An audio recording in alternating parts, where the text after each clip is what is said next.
What's going on, guys? Real quick, if you want coaching with me, just go in the description box down below or head to masculineenergy.net//coaching.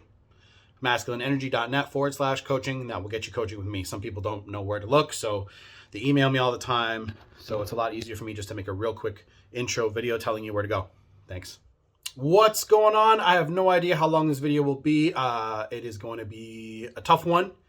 It's going to be something you guys need to hear, but it is necessary for your growth. Everybody goes through a breakup and it hurts like hell, right? Hurts like a son of a bitch. But the best thing that you can do is face it head on. I know that you guys want your exes back. I know that you want your old relationships back. I know that you want to feel loved again. You want to feel wanted again. You want connection. You want the connection you had with that person before. But when that person has moved on from that and they have initiated a breakup, you have to go back to the beginning.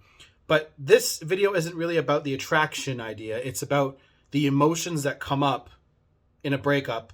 So this might be a small series, and it might be completely out of order in terms of, how you should probably start thinking about this. I'm just going to go with it because I want you guys to evolve. I want you guys to, ascend in your consciousness. Okay. So there is a section in this book, Transcending the Levels of Consciousness.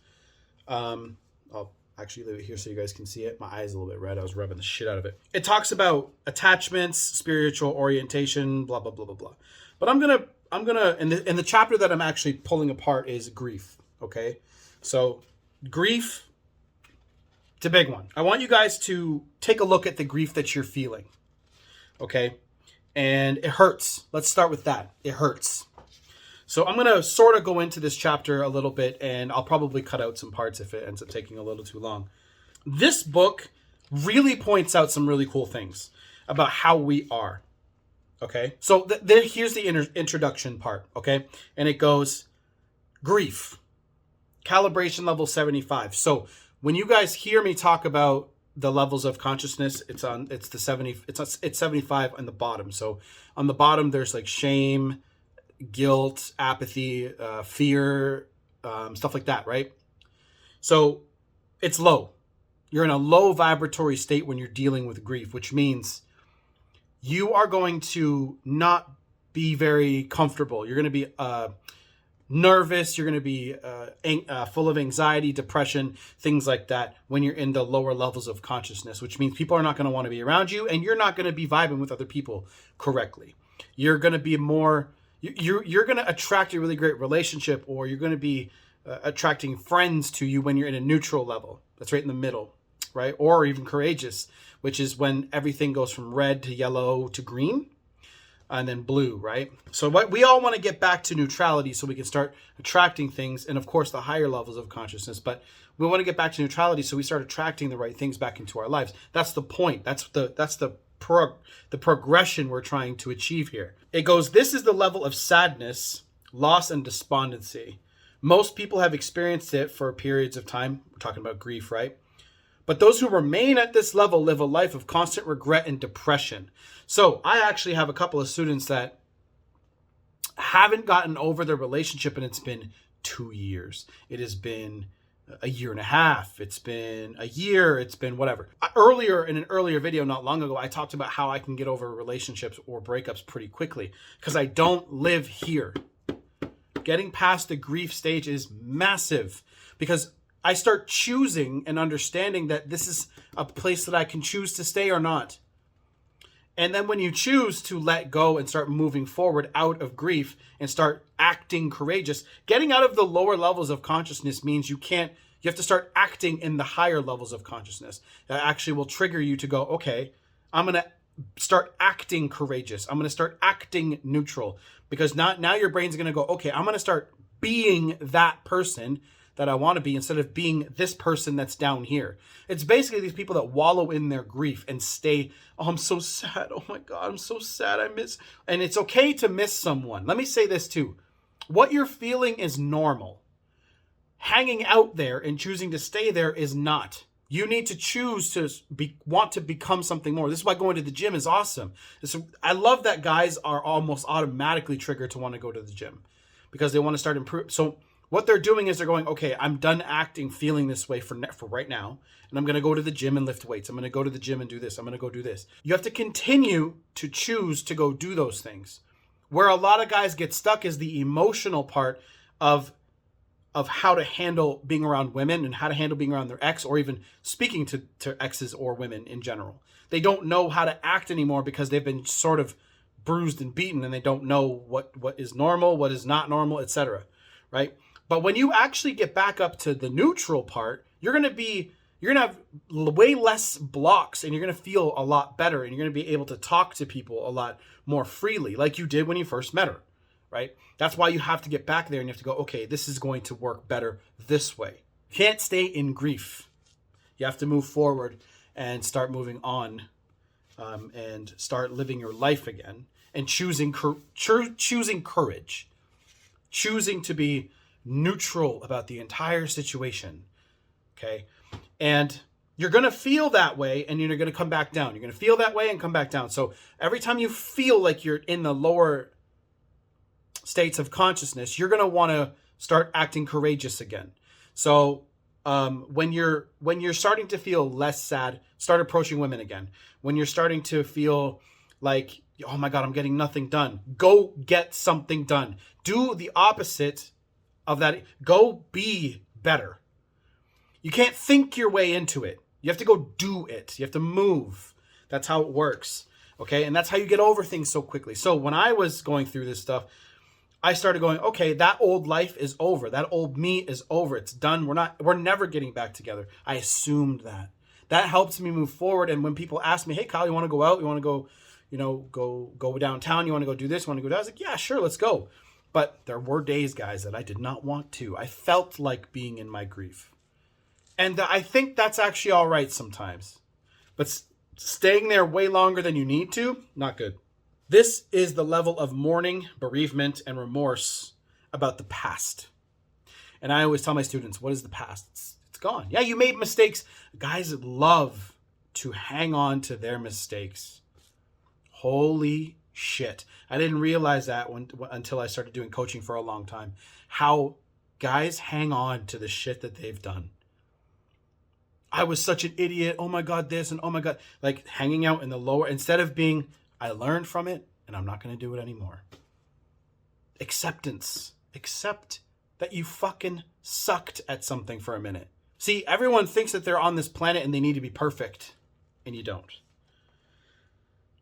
It is also the level of habitual losers and those chronic gamblers who accept failure as part of their lifestyle, often resulting in the loss of jobs, friends, family, and opportunity, as well as money and health.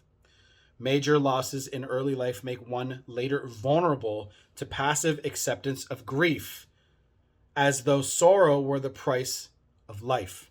I felt like that. When I first got dumped, guys, I went back and forth. And it's like, oh, this is what guys will do. Women do this too, but this is focused for guys, right?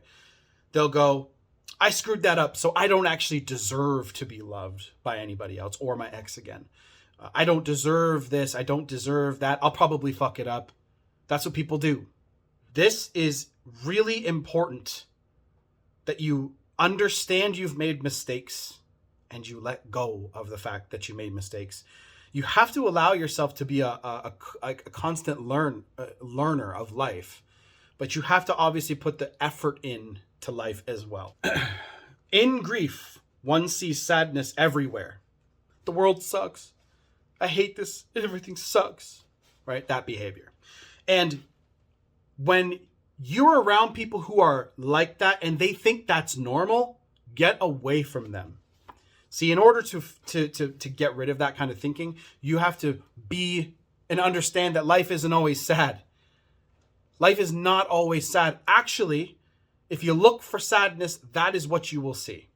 If you look for light, right? I mean, lighthearted things, light, good, that's what you'll see. And everyone is like, oh, there's so much negativity in the world. Of course there is, but there's also good all the time happening.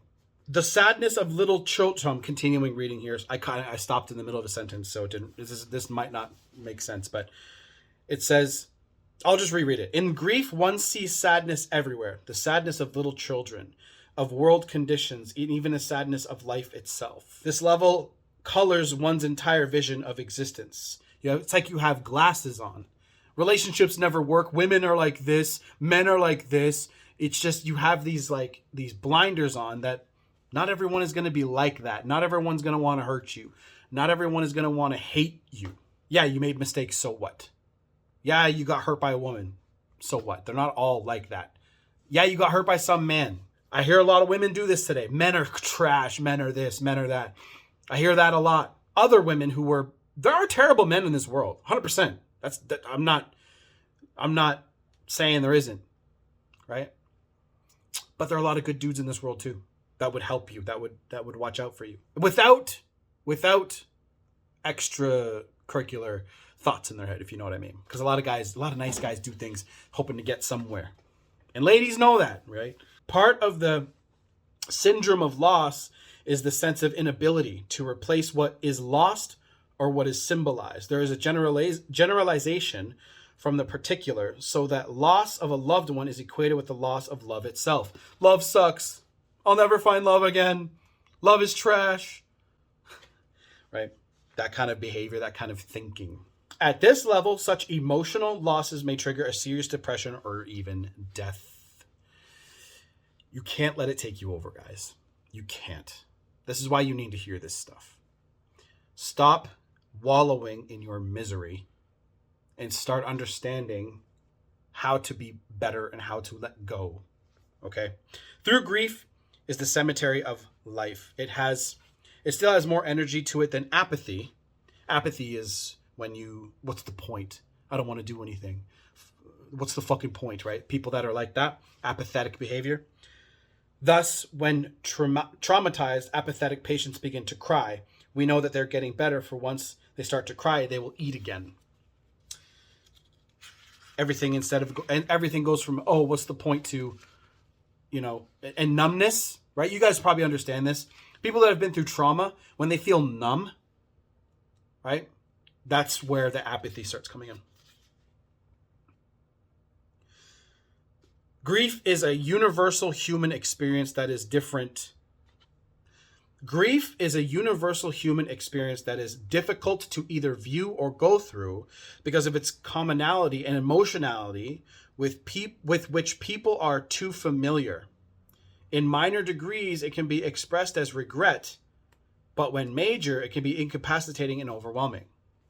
It's really difficult for people it's like, oh, you can find other people who feel and think the way you do very easily, right? And there's much more to that paragraph than that, but it's almost like we can't really find somebody who is reaching through their grief and on the other side feeling better, because there's so many people that you're surrounded by that feel the way that you do. We actually will go and seek other people who feel the way that we do, because it makes us feel comfortable that we're not alone in the emotions we're feeling. The universality of the experience is due to the structure and nature of ego, which misperceives the source of happiness as external or emotional and imbues it with specialness. You know how many times guys have said this to me? You never heard this situation, Kyle. I guarantee you, this is the most ridiculous story you've probably ever heard. I've never heard anything like this before, and it's some relationship issue. And I'm like, I've heard that a million times. Because guys think that the situation that they're going through and the way that they're feeling is special. And it's not at all. It is not. It is completely like I've done probably over maybe 1,000, 1,200 calls with people, or calls and email coaching, right? And I've broken down almost everybody's relationship issues to about 2 or 3 things. Insecurity is how they got to that spot. Insecurity, complacency, and sometimes it's a mix of timing or a mix of both, right? But when a relationship starts to go downward, attraction skills as well. They don't know how to sustain attraction over time. And that, again, comes back to, are you insecure? Are you acting insecure? Or are you being complacent? Are you not that same guy with that same drive you used to be. What I see is a lot of relationships end and the guys start saying to me, oh my God, Kyle, I lost like 40 pounds. I started lifting weights again. I started hanging out with my friends again. I started doing this again. I'm like, why did you do that? Why did you start doing all of that when your relationship ended and not while you were in the relationship? And then guys will reach out to me and they're super insecure, right? They can't stop calling her. They can't stop. It's the same things. It really is. It's usually a few of it. Almost all of them fall into that category: insecurity or complacency or both. And guys are like, how do I get out of that? How do I get better? You literally have to become a different person.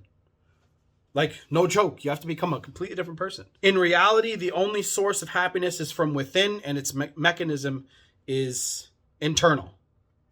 When a desired object, situation, or relationship is obtained, the internal mechanism goes into operation with the satisfaction of that desire because the object, person, or condition has been imbued with special qualities. The value is in the eyes of the beholder or of the perceived, and is not intrinsic to desired object or person itself. Therefore, grief is linked to desire as well as ownership. That is fucking huge, guys. Every guy that I coach is afraid that their ex is going to move on to another person. And it's almost like they assume that they own that person. It is just like this just said. Let me reread that part. The value is in the eyes of the beholder or of the perceived, and it is not intrinsic to the desired object or person itself. Therefore, grief is linked to desire as well as ownership. Desire to have them back, desire to coddle you, desire to make you feel better, desire, ownership. I want to have that person in my life. I want to own what they do. I want to have them here with me. Now, it doesn't feel like this is what you're thinking most likely or feeling most likely, but that is what's happening. That's the deepest part of the grief that you're feeling. Now, I'm going to skip ahead of this chapter and go straight to attachments. I skipped like a few pages, right? But I want to talk about attachments really quickly because attachments lead to suffering every single time. Okay. Attachments is the process of whereby the suffering of loss occurs, irrespective of what the attachment is to or about, whether internal or external, whether object, relationship, social quality, or aspects of physical life. The ego perpetuates itself by its elaborate network of values, belief systems, and programs. The needs thus arise to gain more energy as they become embellished and elaborated, sometimes to the point of fixation. I see guys do this all the time. So hyper fixated and they're so like consumed with the idea of their ex and what's going on with their ex and what they're thinking and what they're doing, who are they texting, who are they talking to, right? And what needs to happen is a step back so that you can evaluate. And that means you evaluate yourself, evaluate the relationship, and evaluate them. Because we make assumptions out of our fears that the person that we want back is doing something or not doing something. Most of the time, to be honest, guys, what your ex is doing is nothing. And I don't mean nothing with other people. They're literally sitting around watching TV, or they're literally doing absolutely fucking nothing most of the time. And if you text them, yeah, they're not going to text you back or call you back all the time. Because for them to revisit you and the emotion behind you and how they feel about you, it costs energy. And it sucks because they know that they have to hurt you again every single time you reach out. So that's why you have to let them go and let them process, let them think about you, let them miss you, let the emotional intensity, let that dial come down. Because that's when they're going to go, man, you know what? That's when they're going to start thinking, yeah, I haven't heard from him in a while. I wonder how he's doing. And then from there, maybe you get a text message. Maybe you don't. Who knows? The source of pain is not the belief system itself, but one's attachment to it and the inflation of its imaginary value. You can see people that are religious talk like this. They could never imagine another belief system. People will fight to protect Morpheus in that scene when he's walking with Neo and talking about the agents, and they are the gatekeepers, Neo. People will fight to protect the system because they're so, what does he say? They're so inert, so hopelessly dependent on the system that they will fight to protect it. They have been thinking and believing the same thing for so long that another idea doesn't even go in their head. Tying this into a relationship and how you're going through it right now, you can't think about being alone anymore. You can't think about even being in a different relationship. You can't even think. You're so attached to the relationship and the routine and everything it brought and all the plans you guys had. Oh, we had plans to have kids. We had plans to do this. We had plans to have this and do this. And now it's all gone. All gone. So what does that really mean? What do you think you guys should really be doing? This is where the understanding of loving someone with detachment comes into play. If somebody makes plans, just understand that they love you right now.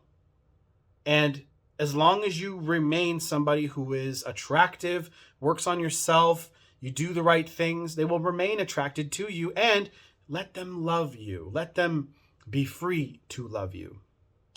Let them be relaxed around you. Do they feel anxious talking to you? Do they feel anxious and depressed listening to you? Do they like being around you? Now, this takes a lot of self-work because you're like, fuck, man, am I actually an attractive person to be around? I don't mean physically. I mean like emotionally. Do I make people feel good about themselves? Do I make them laugh? Why do you guys think that women love guys who make them laugh? Because it's light. There's no heaviness to the air. Okay? Confident. They love confident men because confident men are light, relaxed, smooth.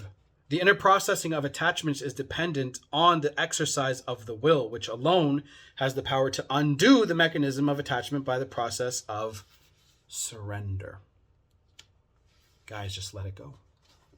It sucks now and it will suck for a while. Surrender to it. Relax. Let it happen. See, that's what I do when I go through breakups. So I'd say to you guys, it's all right. I get over breakups quickly. I surrender to it. Hey, like I literally said earlier, we're not getting back together ever. Whatever. I'm letting it go. I'm going to live my life. I'm going to work on myself. I'm going to do this. But secretly, the mistake that you guys are making, the students that come to me and, the ones that I help, they're secretly hoping that the advice I'm going to give them is going to make that girl call. So they're dependent on the advice that I give them. Hey, back off, let go, thinking that if they back off and let go, she will call, instead of actually backing off and letting go. This may be subjectively experienced or contextualized as sacrifice, although it is actually a liberation. The emotional pain of loss arises from the attachment itself and not from what that has been lost, not from the what that has been lost. It is difficult at first to surrender attachments and belief systems that have been reinforced socially by agreement, such as wealth, success, fame, beauty, and others. All these represent the same concept that some kind of an add-on to what is will bring greater happiness. Aside from the process of attachment, the other consciousness research reveals that reported degrees of happiness are concordant with calibrated levels of consciousness rather than with externals. By consciousness level 540, reported levels of happiness are close to 100%. So you guys are going to have to look up the Hawkins scale of consciousness and see where that level is.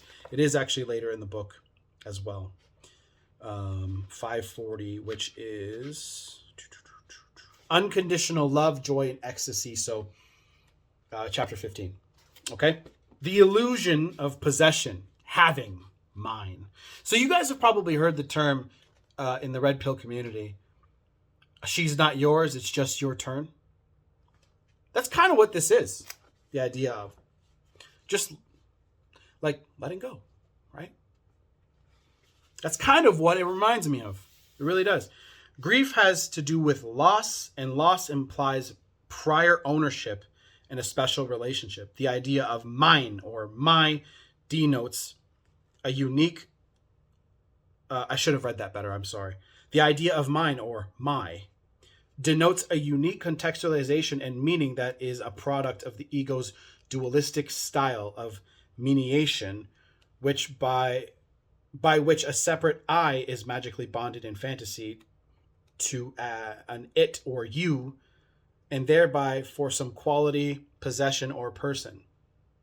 For example, a watch is merely just an object, but with claim of ownership, it is now imbued with a unique special quality called mine. It is now, what was just a watch now becomes my watch and thereby magically transformed. When this is emphasized, it becomes my favorite watch. You guys do this with your girlfriends. Now, am I completely separate from this? I don't think so. That if her and I were to not work out. So I think I've separated that myself, but I know that this is something that you guys will suffer from. Because now you see, oh, my girl or my wife or my this is with another man. That's where the whole she's not yours, it's just your turn. It's like this, just spun in a different way. Possession means nothing. Nobody's yours. Nothing's yours. None of this is yours. This phone that I'm recording this isn't mine. Right? I spent little fake pieces of paper on it. Right? Fake money. But I want you guys to consciously think, remove material possessions and objects from your entire life. Remove it from the world. Think about this right now. Close your eyes and go, what would the world look like without technology? You probably think of a world of forests, trees, waterfalls, water, rivers, lakes, whatever. Little houses you build maybe out of the stuff around you in your environment. Fishing, right? Catching fish, making some sort of bow and arrow system to hunt, right? Maybe some knives from bones, right? But nothing's yours. Really, a lot of people are attached to the technology that they experience every single day in their lives. And it's pretty sickening. If you think about it that way, I'm in the boat with you. Just so you know. I'm not saying it's sickening from a I'm better than you perspective. It's not condescension. I am like that too. And it's a constant reminder that I don't own, and I don't do this work all the time, so I don't really practice it. But if I were to lose my phone, I just go get another one, right? It's like possessions are only what you put on them. It doesn't really mean much more than that. So all I'm trying to say, guys, is let go of that. And that means your relationships, you can't assume that person's going to be with you forever. That's something our society instills in us. Get a girlfriend, get married, have kids, white picket fence, house, blah, blah, blah, right? By the process, attachment, control, fear of loss, and sentiment are now added to the composition of the unique quality of specialness. One can see that the stage is now set for tragedy. Because if they go, I've lost that watch. I've lost that girl. She's gone, right? And you're completely distraught and you can't find yourself anymore. You're not you anymore because that attachment is still there. The stage is now set for tragedy, which occurs if a person thinks that they have lost my watch rather than lost just a watch. It becomes obvious that the moment possession and an idea of mine are introduced, bondage arises. The emotional charge can be loosened by realizing that everything actually belongs only to God and that humans only exercise stewardship. In the world, ownership is transitory. Specialness and value and worth are only in perception, conceptualization, and legalities. I want to skip ahead to something called processing out negative feelings. With loss, the spiritual process of non-resistance and surrendering is effective.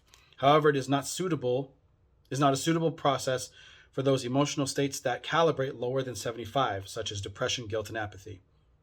A spirituality-oriented person values all of life's experiences and sees each as an opportunity to evolve spiritually. I tell you guys that all the time, especially my coaching students. You're learning something. A lot of guys are like, man, she completely tore me apart.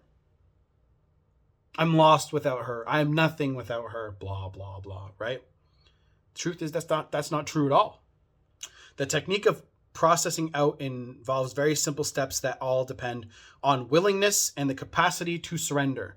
Willingness is high on the Hawkins scale. High, very high. Willingness, I think it's blue. Go look up the scale of consciousness. You have to be willing to surrender, willing to accept, willing to see the situation for what it is and how you are attached to it and how they are not anymore. The first step, actually, you know what I'll do? I will put the steps in the next video. Thank you guys for watching. Coaching is down below, and I'll see you guys in the next one. Done.